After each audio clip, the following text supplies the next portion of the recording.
नमस्कार, आप देख रहे हैं आज तक। आपके साथ मैं हूं अंजना ओम कश्यप और अमेरिका न्यूयॉर्क से आप ये स्पेशल एपिसोड देख रहे हैं क्योंकि प्रधानमंत्री नरेंद्र मोदी 3 दिनों के अमेरिका दौरे पर आ रहे हैं। अमेरिका में वो एक तरफ प्रेसिडेंट जो बाइडेन के साथ बायलैटरल मीट भी करने वाले हैं, यानी कैसे दोनों मुल्कों की दोस्ती को और भी मजबूत किया जाए, रिश्ते बेहतर किए जाए, चाहे वो व्यापार हो, सैन्य संबंध हो, इन सब पर भी चर्चा होगी। इसी के साथ कोविड पर भी चर्चा होगी। तो चर्चा इस बात पर भी होगी कि तालिबान की सरकार अफगानिस्तान में जो बनी है, लेकिन इसी के साथ क्वाड मीट वो महत्वपूर्ण इवेंट जिस पर सबकी नजर होगी, क्योंकि भारत, अमेरिका, ऑस्ट्रेलिया और जापान मिलकर 4 मुल्कों का एक ऐसा मजबूत समूह बना रहे हैं जिसके जरिए भारत और ये तमाम मुल्क तय करेंगे कि चीन के खिलाफ क्या रणनीति होनी चाहिए। क्या क्वाड मीट के जरिए हम चीन से रिश्ते को बेहतर तरीके से डील कर पाएंगे?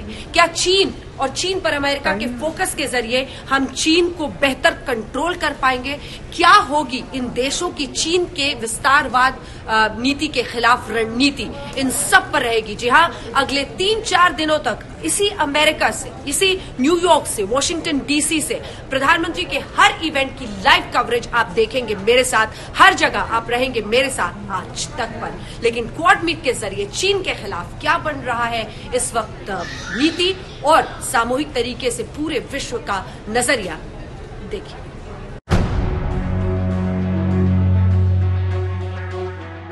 भारत पूरी दृढ़ता से देश की एक एक इंच जमीन की, देश के स्वाभिमान की रक्षा करेगा। मैं देश को भरोसा दिलाना चाहता हूं, हमारे जवानों का बलिदान व्यर्थ नहीं जाएगा। भारत की अखंडता और संप्रभुता सर्वोच्च है। प्रधानमंत्री नरेंद्र मोदी अपने उस सबसे अहम मिशन पर हैं, जिसकी बुनियाद 15 जून 2020 को रखी गई। गलवान घाटी में चीन के धोखे ने न सिर्फ चीन से दोस्ती के बुलबुले को खत्म कर दिया, बल्कि भारत को सारी झिझक किनारे रख क्वाड की तरफ कदम बढ़ाने की प्रेरणा दी। We are united by our democratic values and our commitment to a free, open and inclusive Indo-Pacific. We will work together closer than ever before. 6 महीने पहले क्वाड देशों के नेताओं की पहली वर्चुअल बैठक में प्रधानमंत्री ने बात कही थी, लेकिन अब क्वाड के इतिहास में नया पन्ना जुड़ने वाला है और चारों नेता आमने सामने बैठकर चीन का इलाज ढूंढने जा रहे हैं। प्रेसिडेंट बाइडेन ने इनिशिएटिव लिया है, प्रधानमंत्री मोदी जी को इनवाइट किया है। एक बायलैटरल समिट होगी जिसमें 1-to-1 डिस्कशंस होंगी and then of course Quad की समिट होगी। दोनों चीजों में बड़ा क्लियरली ये इंडिकेटिव है कि भारत और अमेरिका दोनों साथ साथ काम करेंगे। जानकारों को मानना है कि व्हाइट हाउस में होने वाली क्वाड की ये बैठक हिंद प्रशांत क्षेत्र में इस संगठन की भूमिका की दिशा तय करने वाली साबित हो सकती है, जिसमें सैन्य मुद्दों पर सहयोग पर सहमति बनाने की कोशिश तो होगी ही, वहीं विकास और महामारी से जुड़े कुछ बेहद अहम मुद्दों को भी रफ्तार मिल सकती है। That Quad has come of age. It will now remain an important pillar of stability in the region. Quad Bharat, America, Australia और जापान का एक समूह है। इसका मकसद हिंद प्रशांत क्षेत्र में लोकतांत्रिक देशों के हितों की रक्षा करना है। अगर सीधी और सरल भाषा में कहें तो चीन के विस्तारवादी संक्रमण की वैक्सीन खोजना है।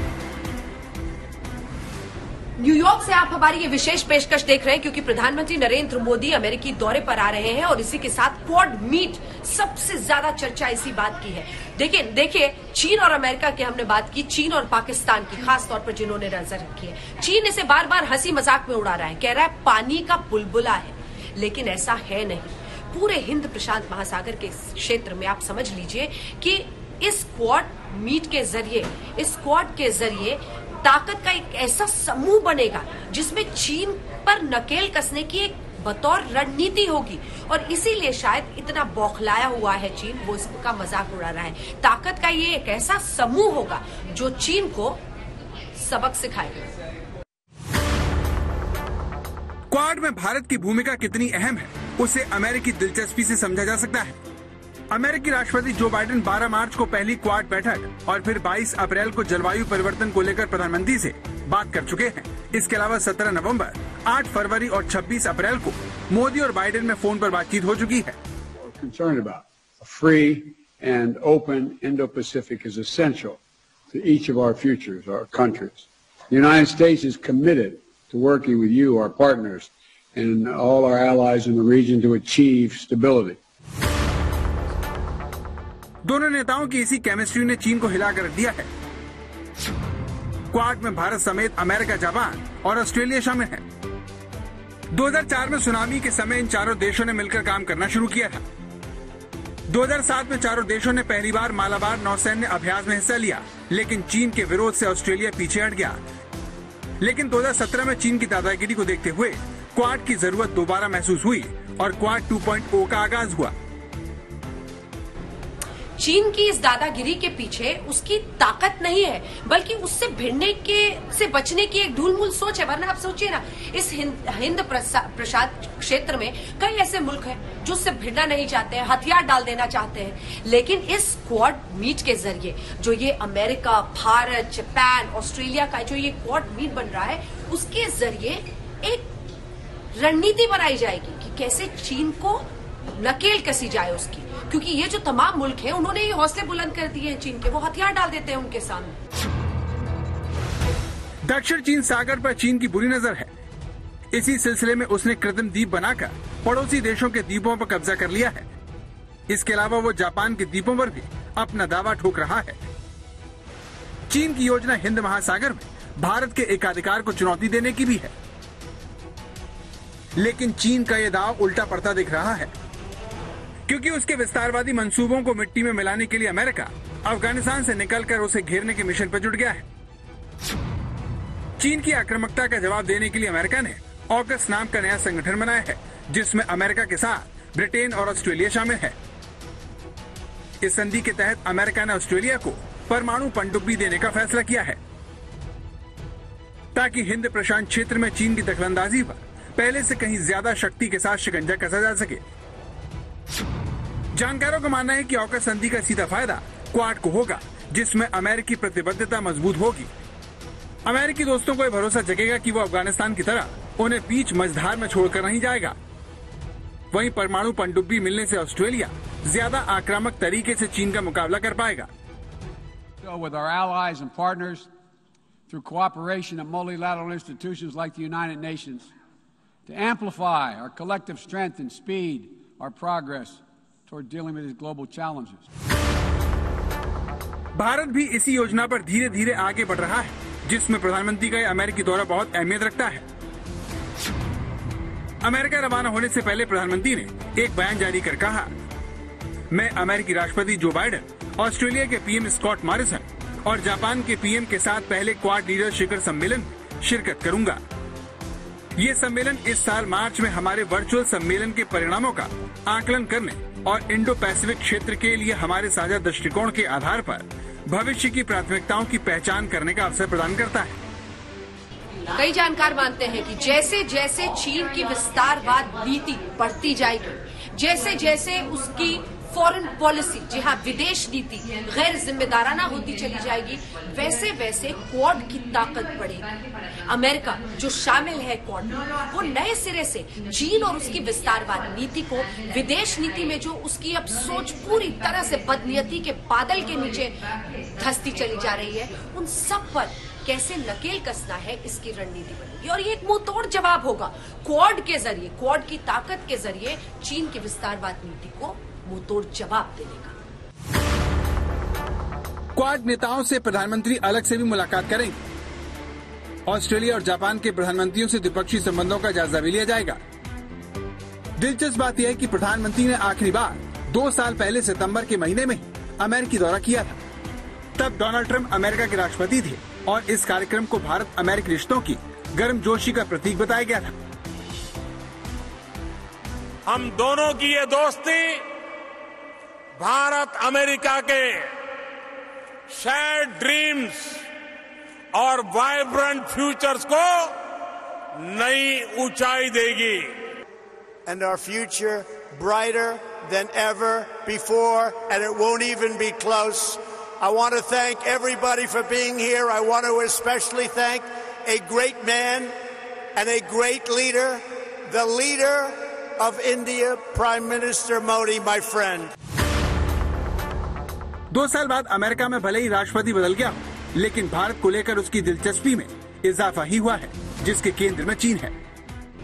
क्वाड ने तो चीन की नींद ही उड़ा दी है, और वो इसलिए क्योंकि जो अब तक दादागिरी चीन की चलती थी, खास तौर पर अगर आप देखें तो इन 4 लोकतंत्र जो है ये मिलकर उसकी समुद्री दादागिरी का एक अंत करें। लेकिन इसके बाद कहा होगा साइबर और स्पेस, इन जगहों पर भी धीरे धीरे ये 4 लोकतंत्र अगर अपनी सामूहिक शक्ति को एक साथ करेंगे तो चीन को न सिर्फ समुद्र में और समुद्री ताकत में बल्कि साइबर और स्पेस तक उसकी ताकत को घेरने में कामयाब होंगे। और यही वजह है कि चीन को क्वाड नापसंद है, वो डरा हुआ है, बौखलाया हुआ है।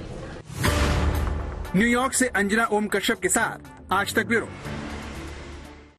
प्रधानमंत्री नरेंद्र मोदी के इस अमेरिकी दौरे पर विश्व की नजर है, लेकिन सबसे ज्यादा नजर किसकी है? चीन और पाकिस्तान की। हाँ, वही 2 मुल्क जो ये जान रहे हैं कि अपनी विस्तारवाद और आतंकवाद की नीतियों की वजह से पूरा विश्व आज उन्हें कटघरे में खड़ा कर रहा है। और इसीलिए आइए आपको दिखाते हैं कि आखिर इमरान खान पर यह दौरा कैसे बीत रहा है। इमरान खान वही जो इस वक्त जो बाइडेन से बातचीत करने के लिए तरस रहे हैं। इमरान खान वही शख्स जो ये जान रहे हैं कि अमेरिका नए सिरे से अपने पाकिस्तान के साथ रिश्तों की समीक्षा करने जा रहा है, जो ये समझ रहा है कि तालिबान और आतंकिस्तान को लेकर जो उनका समर्थन है वो अब इस बात की दरकार कर रहा है कि अमेरिका नए सिरे से सोचे कि उसे पाकिस्तान से कितना सख्त होना है।